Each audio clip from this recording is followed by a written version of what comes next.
Hello dear student, SSC CGL 2022 mains का exam हो चुका है और मेंस के एग्ज़ाम पे बहुत सारी चीज़ें आपको सुनने के लिए मिली हैं।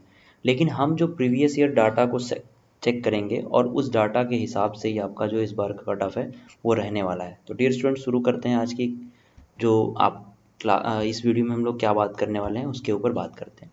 कितने नंबर आपके आए कि आपका जो जॉब है वो सिक्योर हो जाए, ठीक है ना। ये चीज़ हम स्टार्ट करते हैं।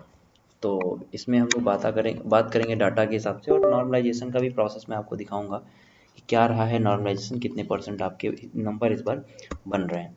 देखिए, सबसे पहले बात तो है आपके 2018 में अगर हम बात करें तो जो आपकी कट ऑफ गई थी, ये यूआर की मैं बात कर रहा हूँ। यूआर की कट ऑफ गई थी 78%। 2019 में ये और हाई हुई 79%, 2020 में 75% और 2021 में 78% तक रहा। लेकिन अगर वैकेंसी की बात करें तो वैकेंसी 2018 में 11,000 प्लस थी, 8500 प्लस वैकेंसी थी आपकी 2019 में। 2020 में बचे 7000 प्लस वैकेंसी थी, फिर भी 75% जो है वो कट ऑफ गई थी। इसका मतलब ये है कि यहाँ पे जो पेपर था वो आपका टफ था, देखने के लिए मिला था। अब 2000 अगर हम बात करें 2021 में, यहाँ 7500 प्लस वैकेंसी थी, फिर भी 78% जो है वैकेंसी है। इस बार सबका 3 गुना 4 गुना वैकेंसी यहाँ पे देखने के लिए मिल रही है, 37,000 प्लस वैकेंसी है, ठीक है। तो ये वैकेंसी जो है, अब इसमें क्या क्या हो सकता है, क्या क्या चेंजेज आ सकते हैं वो हम देखते हैं। अब डियर स्टूडेंट, का जो कट ऑफ का फैक्टर है ना, वो पहला तो कंप्यूटर है, टाइपिंग है, नेगेटिव मार्किंग और वैकेंसीज है। जैसे प्रीवियस ईयर में अगर हम बात करें, चाहे वो 2018 का हमने देखा, चाहे वो 2019 देखा, चाहे वो 2020 देखा, इन सब में जो वैकेंसी थी वो बहुत कम थी, ठीक है। अकॉर्डिंग टू 2022 2020-22 के अकॉर्डिंग में जो वैकेंसी थी वो बहुत कम देखने के लिए मिली थी। तो इस बार जो कंप्यूटर ने बच्चे बहुत बड़ा रोल भी प्ले किया है।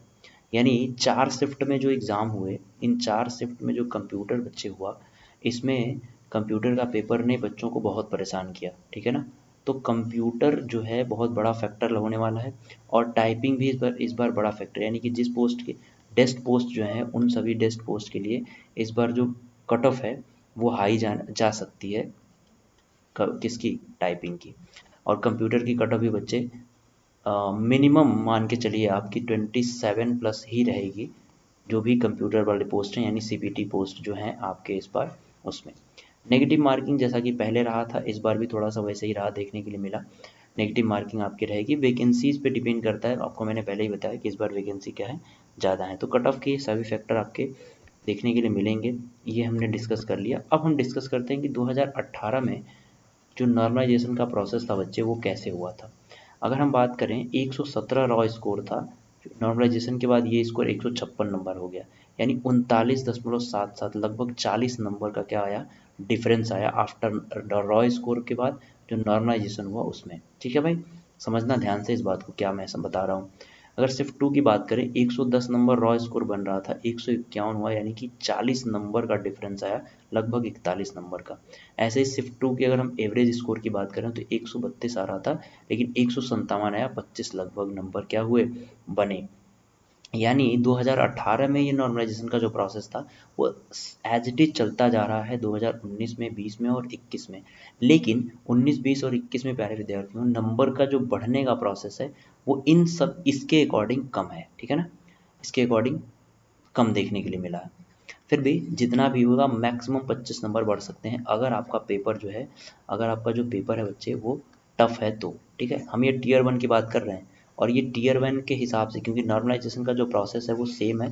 नॉर्मलाइजेशन जिस फॉर्मूले पर होता है वो, चाहे वो टीयर 1 में हो चाहे वो टीयर 2 में हो, दोनों चीज़ों में बराबर होती है। यानी सबसे ज़्यादा जो कट ऑफ प्यारे विद्यार्थियों यहाँ पे प्रभावित हुई है, जो सबसे ज़्यादा डिफरेंस देखने के लिए मिला है, वो आपका डिफरेंस इसी में देखने के लिए मिला है। 41 नंबर लगभग यहाँ पे बने हैं आपके। 116 वाले का 158 नंबर हो चुका है। अगर आपका पेपर टफ है, अगर आपने अपनी एक्यूरेसी सही रखी है, तो आपके नंबर बहुत ज़्यादा बढ़ने के चांसेस इस बार भी हैं, ठीक है प्यारे विद्यार्थियों। इस बार भी आपके नंबर जो हैं वो बढ़ने के चांसेस बहुत अच्छे खासे हैं।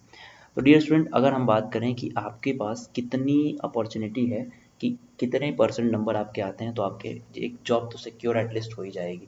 तो डियर स्टूडेंट, अगर हम यूआर कैटेगरी में बात करें तो लगभग 70%, यानी अगर हम 390 का 70% देखें तो 273 नंबर के बराबर आता है, और ये होगा आपका नॉर्मलाइज्ड स्कोर, ठीक है।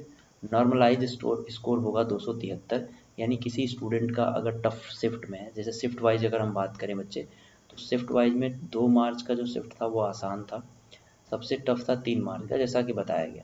तो अगर मैं 3 मार्च की बात करूँ तो जो बच्चा अच्छी एक्यूरेसी के साथ सॉल्व किया होगा, उसके पेपर में अच्छे जो कम गलतियाँ हुई होंगी, तो उसके नॉर्मलाइजेशन में स्कोर में जो है 20 नंबर की बढ़ोतरी भी हो सकती है। यानी अगर उसका नंबर 253 नंबर बन रहा है तो 273 भी पा सकता है। तो इस तरीके से जो स्कोर है बच्चे वो 70% पे जा सकता है। यानी आपके अगर यूआर कैटेगरी में 273 बन रहे हैं स्कोर, तो फिर आपके चांसेस हैं कि आपको एक जॉब मिल जाएगी, एक जॉब सिक्योर हो जाएगी। ऐसे ही आप ओबीसी में भी देख सकते हैं, 270 के करीब आ जाएगा। ईडब्ल्यूएस बच्चे और कम हो सकता है, ये आपका 263 नंबर बन सकता है। अगर मैं बात करूँ एससी और एसटी की, तो डियर स्टूडेंट ये आपका 250 और ये आपका 220 या 30 पे जो है 220-30 के बीच में बनने वाला दिख रहा है। आपके लिए एक नॉर्मल जॉब जो है वो मिल जाए, नॉर्मल जॉब मतलब सॉरी, अगर आपके लिए एक जॉब मिलने के लिए संभावना है इन सभी नंबर्स पे। तो डियर स्टूडेंट आपने यहाँ देखा कि नॉर्मलाइज स्कोर कैसे कैसे बढ़ा है, और प्रोसेस सेम है, प्रोसेस नहीं बदला है। तो इस तरह से प्रोसेस इस बार भी लागू होगा। आपकी एक्यूरेसी के हिसाब से डिपेंड करता है आपका पेपर कैसा था और आपने क्या किया है उसमें। तो अगर आप चाहते हैं प्रेजेंट टाइम में जो एसएससी 2023 की तैयारी करना डियर स्टूडेंट, तो आप अनअकैडमी प्लस से ज्वाइन करके अपनी तैयारी कर सकते हैं। 50% डिस्काउंट यहाँ पे आपको मिल रहा है, साथ ही में 1 ईयर का एक्सटेंशन भी मिल रहा है, जिसमें आप अपनी तैयारी अगर 24 मंथ का सब्सक्रिप्शन लेते हैं तो 12 मंथ का एक्सटेंशन आपको मिल जाएगा। यानी ओवरऑल 36 महीने का क्या होगा आपको सब्सक्रिप्शन मिलेगा। तो 36-45 बहुत ही कम फीस है, और 43-74 आप यहाँ पे तैयारी कर सकते हैं। अपनी पूरी एसएससी की तैयारी जो है वो अनअकैडमी के साथ कर सकते हैं। 14 अप्रैल से पहले पहले इस ऑफर का फ़ायदा उठाएं PMYT डिस्काउंट यूज़ करके। ये डिस्काउंट कोड अनअकैडमी पे सभी कोर्सेज़ के लिए वैलिड है। आप भी इस लिस्ट में आ सकते हैं। अपनी तैयारी, अपनी पढ़ाई जारी रखिए, बहुत बेहतरीन तरीके से करते रहिए। ऑल इंडिया रैंकर बैच जो कि 2023 के लिए है, इस बैच में आप एनरोल कर सकते हैं। प्री प्लस मेंस दोनों के लिए बैच है। और लक्ष्य बैच जो है वो CHSL के लिए बच्चों, इसमें भी आप ज्वाइन कर सकते हैं। प्री प्लस मेंस दोनों ही स्टूडेंट्स ज्वाइन कर सकते हैं। नोट्स आपको मिलेगा, ताकि आपका जो कम टाइम में रिवीजन है, PDF में भी आपको नोट्स रहेगा। आप कहीं भी कभी भी पढ़ सकते हैं, और बुक के फॉर्म में तो रहेगा ही। आप अपने टेबल पे इसको रखिए और पढ़ना स्टार्ट करिए, और लाइनिंग करना स्टार्ट कर दीजिए, यानी ताकि आपका रिवीजन जो है वो प्यारे विद्यार्थी बहुत अच्छे ढंग से हो पाए। तो PMYT डिस्काउंट कोड आप यूज़ कर सकते हैं। UPSC, SSC, bank, railway, CDS, NDA, state PC, UGC NET, IIT NEET सबके लिए अप्लीकेबल कोड होता है, और मैक्सिमम डिस्काउंट कोड है। और SSC वाले स्टूडेंट ध्यान दें, 14 अप्रैल से पहले पहले आप चाहें तो अपनी तैयारी कर सकते हैं अनअकैडमी प्लस से। उसके लिए आपको 50% डिस्काउंट मिल रहा है, प्लस 1 ईयर का एक्सटेंशन मिल रहा है। तो जल्दी करिए, इस ऑफर का लाभ उठाइए और अपनी तैयारी करते रहिए। Thank you so much, bye bye.